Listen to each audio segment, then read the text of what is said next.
Good morning, everyone. I am super excited to be here at Data Driven to talk about the most important and fundamental need of the hour, which is all about trusted data. A little bit about myself before I get into the journey. I come from having led organizations, the top Fortune 500 organizations, on a data journey, which has enabled them to move from fragmented, siloed data into a data-centric organization driving outcomes. The CMMI index being 0 to 5. CMMI is a capability maturity model integration index, which is used to measure data governance and data management at organizations. My focus during this digital transformation was, yes, it is important to get the technology right, but it is also a cultural shift. Why is data important? It is making sure that we can measure the value associated with the data. And then the implementation is more about getting stuff done instead of it being theoretical in nature. As I walk you through this journey, I will guide you through some of the actions that the CDOs need to take as we move along. Trust is table stakes. Innovation is the language. Outcomes are expected quickly, whether it is the board level or it is a person on the shop floor. Everyone is expecting to use AI to drive innovation, to drive value. Companies are now being valued on how fast they're harnessing the power of AI. As we move forward, AI is not just a buzzword. It is integrated into our day-to-day lives. You will see my slides. These images are all AI generated. I use AI on a day-to-day basis to synthesize information from multimodal media. I use AI to help me plan my vacations. We are using AI to seamlessly fulfill our retail racks. We are using AI today to make sure that as our autonomous vehicles ensure the safety of the passengers in it. You know, the autonomous cars like Waymo. We are using AI as life coaches. These are all real-time happening today. However, I want to take you back to the journey in which this whole evolution started. I'm going to take you back to 2008, which is when I was working for this financial institution, which had withstood the test of times. There was a financial crisis brewing. A large financial institution had recently bought a smaller financial institution for $2 a share. There was a lot of news reports that other financial institutions were having liquidity crisis too. As I was walking out the door on that Friday evening from the institution that I greatly respected, I asked my boss, I said, do you think I will have a job to come back to on Monday? Because reports are saying that we may be having a liquidity crisis. We may fail. And my boss was, of course, we are too big to fail. You will have a job on Monday. There is no way we will fail. And as I saw over the weekend, I noticed my colleagues coming into the office at Broadway in a building which had green lights and was right on Broadway, come and pick up their boxes and leave. I saw all of this unfolding on the news. And sure enough, when I came back on Monday, I did have a job. But now the building was colored in blue, and my role had changed drastically from what it was. I was now responsible and accountable for making sure that the data that was being provided in our financial reports had ownership and accountability behind it. Most of you may remember a regulation called BCBS 239, which is all about ensuring a robust risk framework is in the organization around data. I think the financial institutions are far ahead. There is ownership on the data, there is identification of critical data, there is quality requirements around the data, and then there is making sure that that data does not leave your ecosystem. The role of the CDO in financial institutions, please notice CDO, Chief Data Officer, at that point was to ensure that the data had ownership, accountability, and primarily risk management. As the regulations that held the financial institutions together, I think I clicked too fast, so I just have to go one slide back, but what I want to highlight from here is that when data fails and you cannot trust your data, it makes sure that the trust erodes, the relationships get fractured. The regulations that held financial institutions together were not the same regulations that were being applied at other places.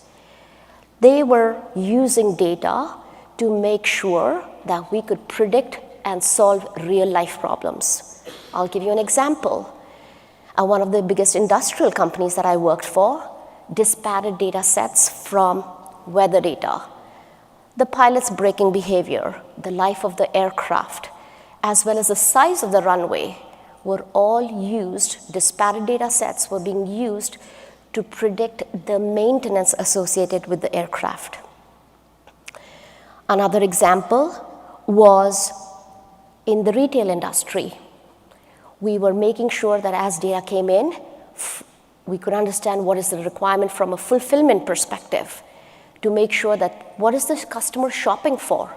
What are the products that need to be on our shelves? All of this data was being used to predict how does the company make sure it's ahead of the game. One more example that really opened my eyes was, you have this data sitting in the supermarkets. You have all of this food products sitting in the refrigerants in the supermarkets. The expiry date of that data, or of that food, the refrigerant, the temperature, if electricity goes off, it makes sure that we are able to move that food product out of those shelves and send them to food deserts. This was a combination of data coming in from various sensors, food expiry, as well as any IoT data in the stores to solve real-life problems. Food was then transported to food deserts to make sure that it wasn't wasted. All of this is now the role of the CDO became that of a CDOA, Chief Data and Analytics Officer. The role was now to make sure that you not only managed your data, but you also were able to provide access and use that data by data scientists to drive models. So now we've moved on a journey from compliance and controls of risk mitigation to a journey where data is now being used to drive business outcomes. As we moved on, I realized organizations started thinking, hey, you know what? I'm driving outcomes for myself. Can I value this data? Can I drive revenue for this data? And there were two ways in which value could be driven. Because data started flowing in from digital as well as our store shelves, the largest Fortune 1 company that I worked for was like, I am able to predict customer behavior. I know what is the customer shopping for. I know the customer is shopping for dog food. Can I sell additional things to the customer? Can I get a bigger share of their wallet? Can I sell them PetRx? Can I sell them dog clothes, dog toys? This is all to get revenue and increase the margins for an organization. That was number one. And second was, hey, I'm using this data to drive outcomes for myself. Can I also use this data to sell to our vendors and our suppliers? Up until recently, a lot of large organizations would take their data and send them off to companies called as aggregators. They would help the organization predict what products need to be in various parts of the world.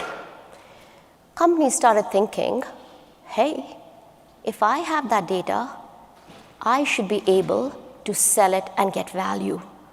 But then there was this thought, if I'm giving my data away, is it like giving away my cow? Or should I be selling insights, meaning milk products? And so came the world of monetization of data. Data as a product, meaning I am selling insights and driving revenue for an organization. That was not me. So, and so here now the role of the CDOA has now become the role of also being a revenue generator. And so we move from compliance to analytics to revenue generating using data.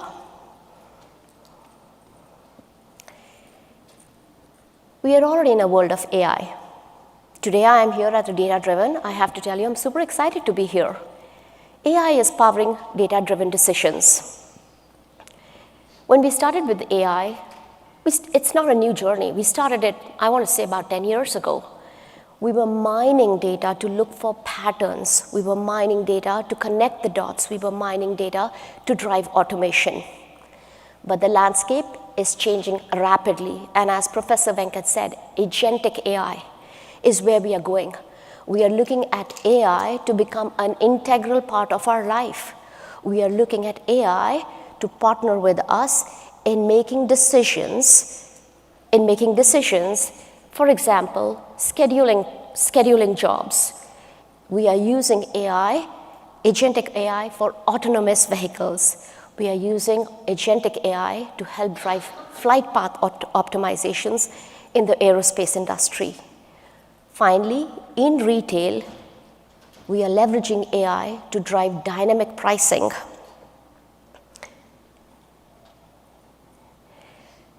Across various organizations, the role of the CDOA has now transferred into CDOA and I, Chief Data Officer, Analytics, and AI.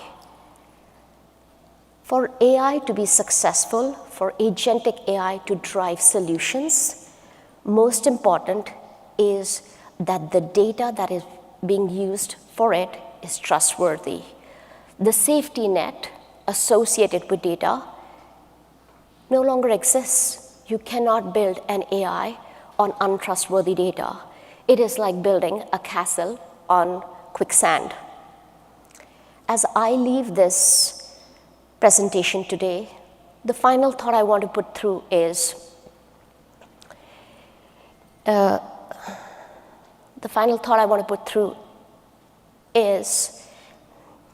the next generation is not going to be asking about where is my data. We will be able to harness data from the source systems, from the point of sale systems. They will be looking at the CDO AI to understand what decisions can I make? How can I make sure that the capabilities I am unlocking and leveraging can be trusted? The answer will not come from AI vendors. The answers will rest on how strong our data foundations are. Trust is that new infrastructure. And as chief data officers, it is on you to build that infrastructure. That is all I have to share for today, but I hope I am able to connect for you the evolution of the CDO from that of compliance to that of analytics to that of AI, and it is a journey that we are all on together. I look forward to connecting with most of you. Please reach out to me. This is my LinkedIn profile, and if you have any questions, please find me after. Thank you.